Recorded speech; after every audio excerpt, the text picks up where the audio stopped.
So you can start whenever you're ready. Okay. Hi! I love the energy. I'm Cicely Carew. I am many things. Out in the world, I'm a painter, a printmaker, mixed media artist,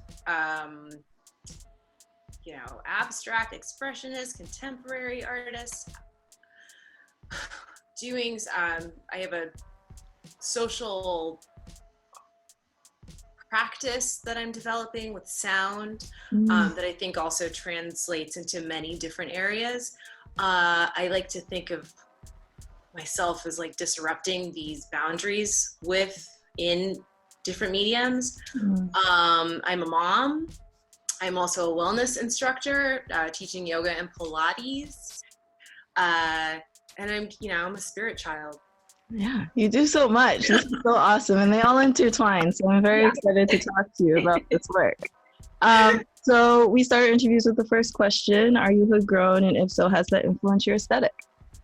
Yeah, I am not Boston hood grown, but I'm from California in a place called Toluca Lake, which is in the valley of Los Angeles, California. Hood is pretty interesting and loose term.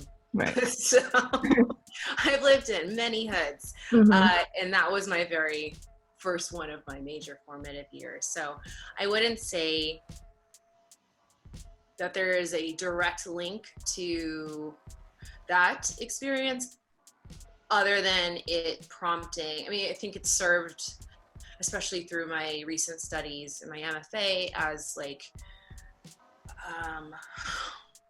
the genesis of my undoing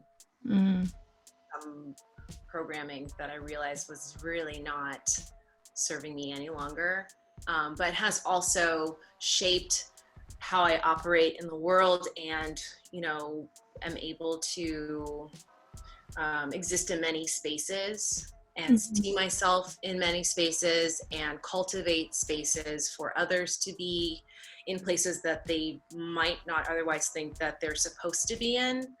So I think it's informed a lot of my understanding of where one should be and where one should not be, where they're supposed to be and where you're not supposed to be. But being there anyway.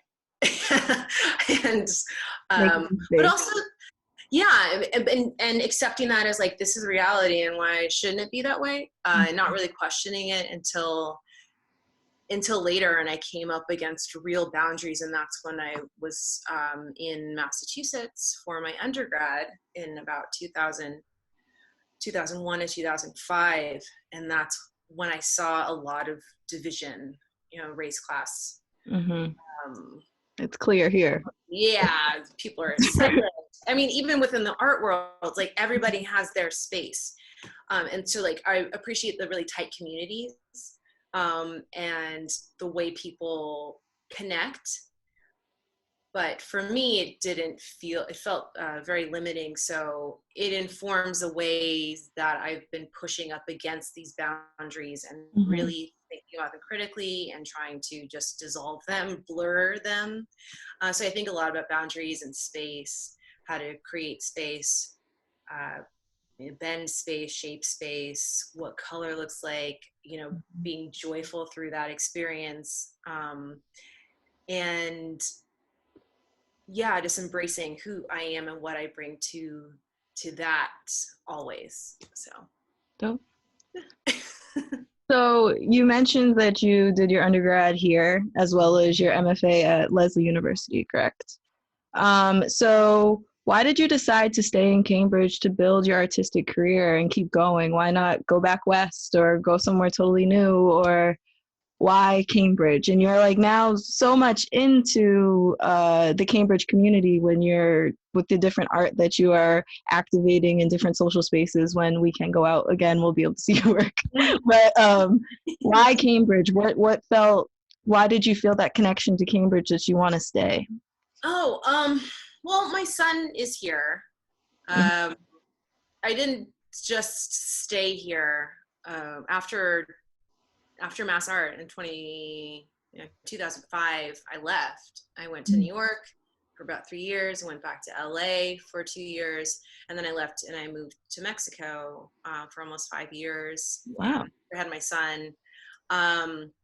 The unsexy story is I got married and then we separated. So I had a place to go to. I really want to move back to California, but my family's here. My father was here. My mom passed a long time ago, and that's also what prompted my first move to Boston. Just to, reset. So it seemed like a logical place to land. And Cambridge was the place where he is, and like this network that we had. So it was more just like, this is the natural path, and I followed. And then staying here was, I'll tell you later, sorry. Why I stayed here was because I started raising my son here, and every day, it was funny, we moved here when he was like just 2, or no, sorry, it's 15 months. And so he wasn't quite talking, but he was building a little social network. I was too. And I just see him running around by the river, and we don't have that in LA, and definitely didn't have that in Mexico. They're beautiful, like lakes, but still you're like deep in the city. And I was ready for quiet. I just need like quiet. So this is one reason why it was good for me, for him. I could see all these little people running around. The parks are insane, like the amount of parks. Just to like play was all around. And then I was getting inspired to like dive back into my work. I found really great places to go to that were nurturing my work and nurturing him as a little budding learner. And I started building a new circle of friends. So, I think it just felt like home, so why not stay? Yeah. Awesome. Beautiful. So you describe your practice as being about radical wonder and liberation. Can you talk about your studio practice and what it means to you, especially during these uncertain times that we're living in, and just trying to find a norm in your studio making? Yeah. Radical wonder. I think for me, that means just being present, like here and now. What's behind you is behind you, in front of you is there, and we land right here. And so being open to this moment and what's happening, not what I think might happen, not what my mind is telling me to be afraid of, is like, that's wonder. The unexpected. So just being open to the unexpected, being open to the possibilities, infinite possibilities of every moment, and creating from that place, which is really hopeful to me. And then, liberation is just when you're in that space of possibility, like, yes, anything can happen. But then when you take yourself there, your mind there, and you start just peeling off the layers, like, oh, that doesn't belong to me. I hear that little voice, but is that voice mine? Where did that come from? No, I don't need that. I'm free. And making, especially as a Black woman, multi-racial, multi-ethnic, like in my skin is important. And I know that it's a political act. I'm not doing my work as a political act, but making, even though you're told, or the message, outside is, no, you're not supposed to do that, and please uphold the status quo.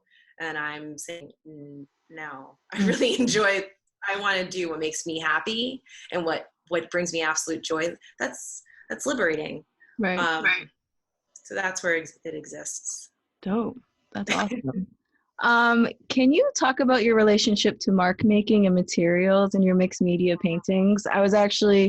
I met you and was introduced to your work at your show at Simmons University. Was it maybe December, It January? was February 5th to March 5th, just before. February, just before. Okay. I was like, I thought it was much earlier, but this quarantine has make me feel like time is going on forever. Um, so I saw all your beautiful use of materials and your layers. I remember you describing this one material you found that you felt like there was a connection to it being used in public gardens, and then also kind of connecting it to folks who are imprisoned. And can you talk about your just relationship with materials, how you collect materials, how do you use materials? Yeah. Yeah. Um, materials. We're living a 3D experience. A lot of time that I spend, like, meditation or whatnot, is some 5D. This is like 4D. Mm. So to me, it allows me to engage in this conversation of the multidimensionality of experience. Um, bringing consciousness to these materials that are inanimate, but have so much significance and hold so much weight and stand on their own as like a symbol of things that govern us and tell us how to behave, what we're supposed to do, where to be. Um, we name its function and, you know, um, like respect it, but limit it, Mm. and ourselves that way too. So in terms of material, it's just me like working through that, understanding that we're supposed to just give one meaning and like box everything and ourselves into this little tiny thing to make sense and to make sense of the world. And I like to take those things and disrupt that a bit, make them misbehave. Like, well, why can't this fencing be some beautiful spiral, or this now an object that symbolizes what something like the like a DNA spiral. Mhm. Or why can't it stand up and do something different? How does this paper, to me, that signifies something fragile and temporary, be broken up? Like, why can't I just rip it up and Mm. make it something new? So it allows me to ask questions, to shift perspective. It's all about shifting perspective. Like, you free your mind, change your life. And when you can allow something to exist in many spaces and be many things all at once, it's very freeing. Mhm. And the need to record these things and these thoughts comes out through like this mark making. And I started, sometimes it's like very passive and gentle, and sometimes it's like big and urgent and frenetic. And so there's a lot that happens in that. But to me, it's like, this is all language, and it's language that I'm creating in the moment, but then reusing, and it's actually become like a whole lexicon. um, but the purpose of it is like, I need to just say what I can't say with words. Mhm. So that's where it comes from. So this is kind of off script and going off of the list of questions because you've inspired a new one. So you talk about how materials are a language, mark making's a language. Would you feel like your color palette is also another form of a language? For sure. Yeah, Yeah. I'm looking at your color. It's so joyful, as you mentioned. Do you want to describe a little bit about your color palette and how you use color in space? Yeah. On one hand, colors is just intuitive. I've always loved using color since I was a Mm-hmm. girl. It's a great song about that. But to me, it's an intuitive process.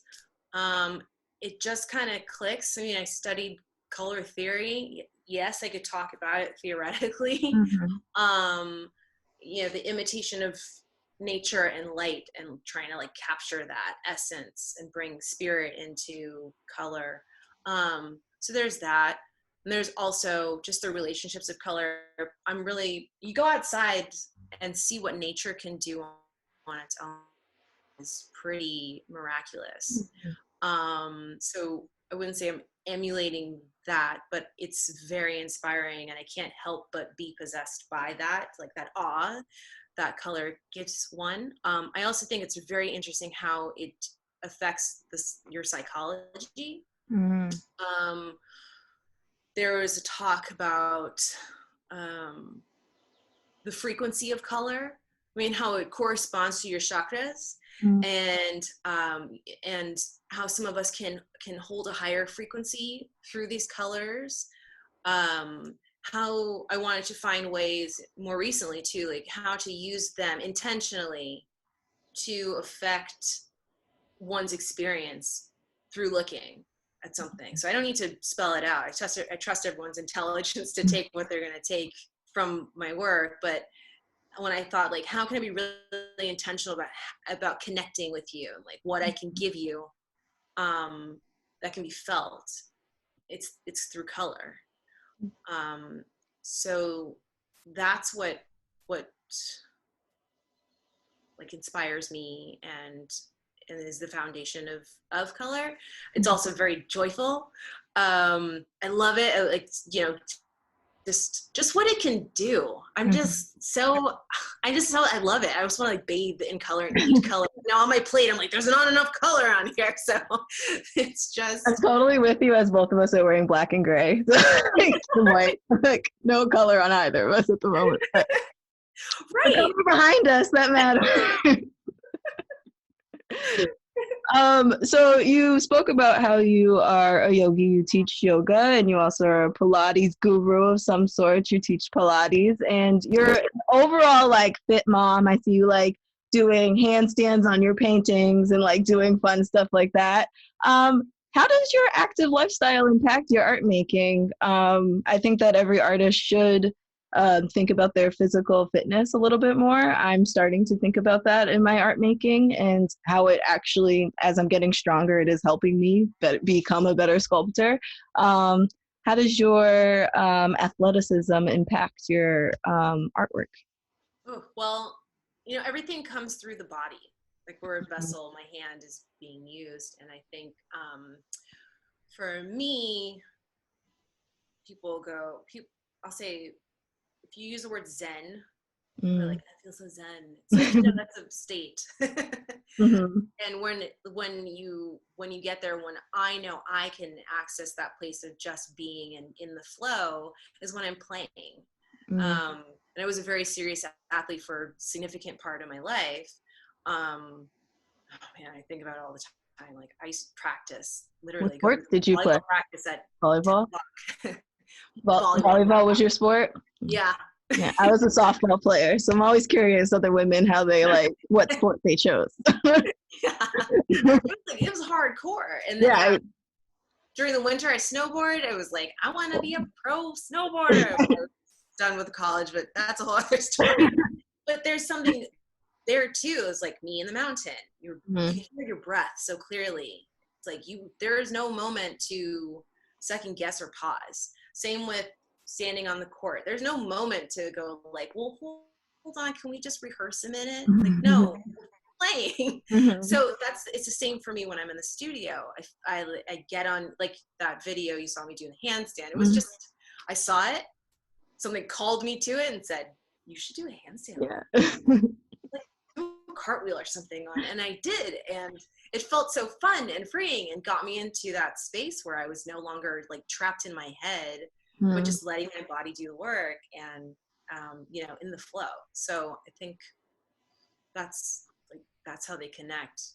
So So you have a piece, a public artwork that's still up today that's called What Lies Within. It's a public artwork created back in 2017 for Northeastern's campus, and I see it all the time when I used to go to the when I used to work at the MFA. I used to see it all the time. Can you discuss your printmaking practice as well as how you create work that you know will be on view for a long period of time in a public space? Yeah, honestly, I didn't know it was going to be up. And so You're like, it's still here. No one's taking it down. I'm not kidding. Every time I pass, I'm like, oh, thank God, thank you guys. Like, thank you. You know, I had expected it to be up for 3 to 6 months. So every day that it's up, it's a blessing. Honestly, I'm just grateful. 3 to 6 months now at 3 years. It's incredible. And every day I'm just like, thank you. When I created that, I wasn't creating it for Northeastern. That composition was created for that specific site from work that I had already made.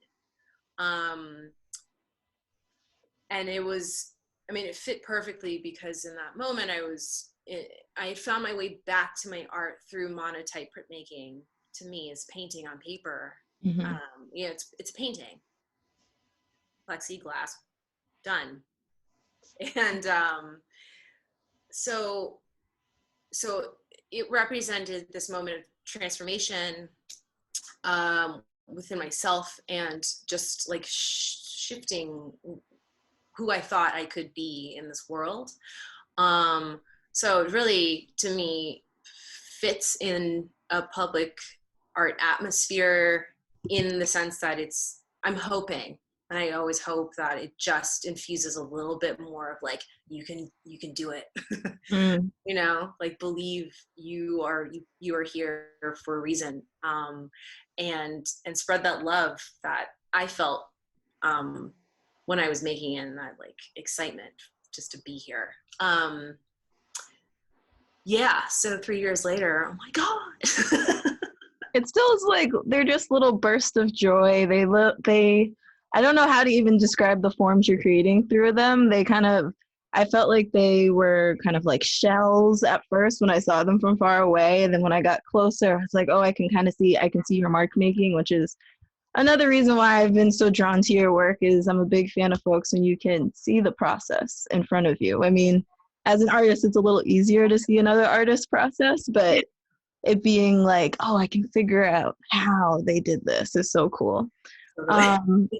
So I mentioned before that I was introduced to your work through your show, What They See, at the Trustin Gallery in Simmons University. Can you talk a bit about how that show, if at all, has altered the development of your work going forward? Oh, yeah. Yes.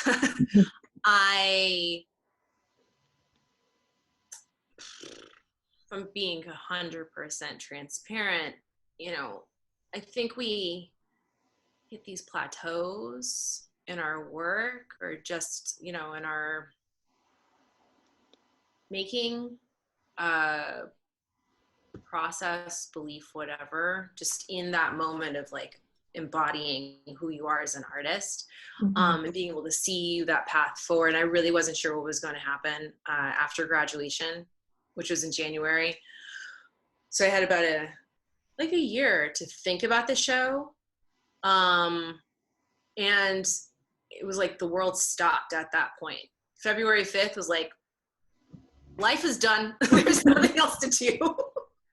That was like another graduation, like the second graduation after your actual MFA.